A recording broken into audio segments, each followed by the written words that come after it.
Hurricane Milton cleanup day today after Hurricane Milton made landfall yesterday evening.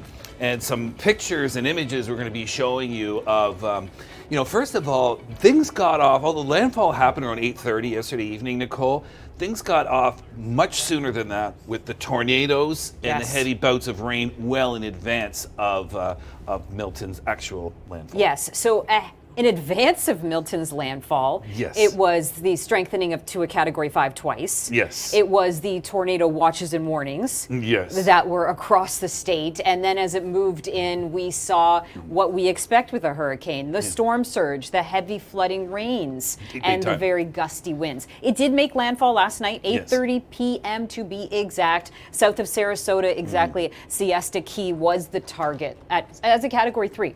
Absolutely. And, we still see that this storm then tracked across Florida, remaining as a hurricane. It's still a hurricane this morning, but it is now moved off the East Coast, and it will continue to push its way towards the Atlantic. Really, no threat to Canada, but doesn't look like it's really going to be any threat other than to strong winds, say to the Bahamas. Exactly. Right. Nathan Coleman, Mark Robinson were on the ground in Tampa. They were staying safe, but Nathan, can you tell us what you've seen on your journey there, the comparison from when you got there to now as the storm has tracked east?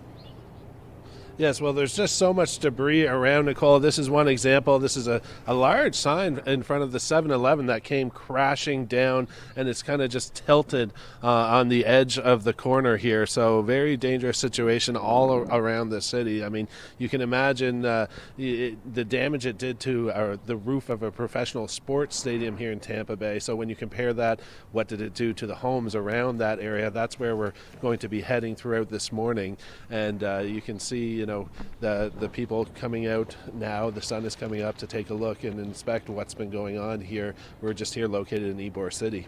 Now, Nathan, you've been in Hurricane Juan. You and I were both in Hurricane Dorian, and of course you experienced Hurricane Fiona as well. How would you say Milton stacked up to some of those legendary East Coast storms?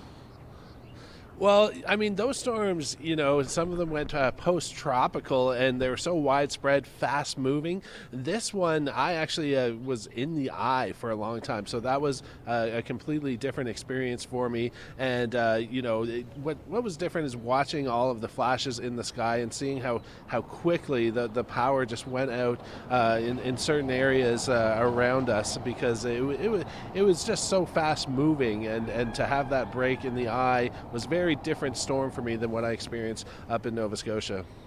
And Nathan, in your travels, we talked a lot about how this would cause a lot of storm surge. There's been flash flood warnings. Have you encountered a lot of the flooding on your travels?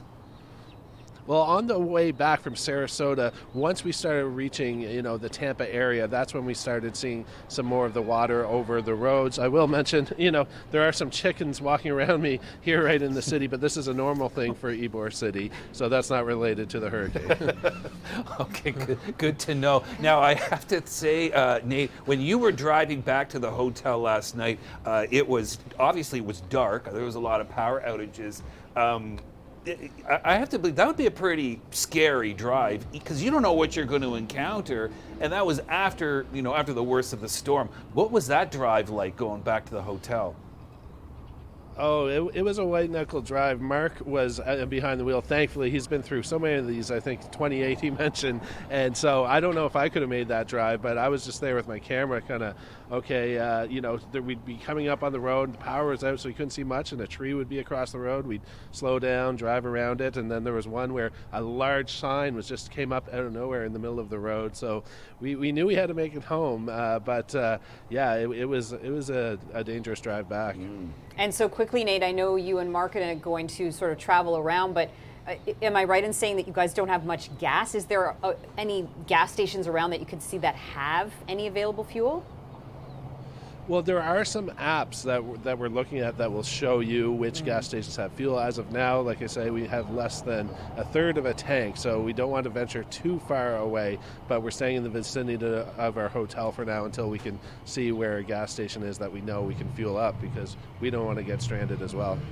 We're hoping everyone can stay as safe as possible. I'm sure there's a lot of power lines down as well. Let's bring it back towards Canada. And by way of comparison, Nicole, we don't have anything like that, thankfully. But we do have some blustery conditions for the East Coast in the coming days with some rain showers. Cooler in Ontario and a beautiful warm temperatures to seasonal values for the prairies, especially Manitoba. Yes, and if you look up tonight during the overnight hours, you have a chance in the lower latitudes to see the aurora borealis. You got some clear skies here in parts of southern Ontario, parts of the prairies as well. That's the black regions without the clouds. That's where you have your best bet. Now, Chris, heading into the long weekend, that's right. We've got a bit of a temperature story. We do. We go from the northern lights, the colorful there, to our colorful maps, right? All right, so a slight ridging into Ontario for tomorrow, and then the bottom falls out Sunday, but particularly into Monday and Tuesday. So you're going to cool down and eastwards, while the west will see a nice resurgence to milder air.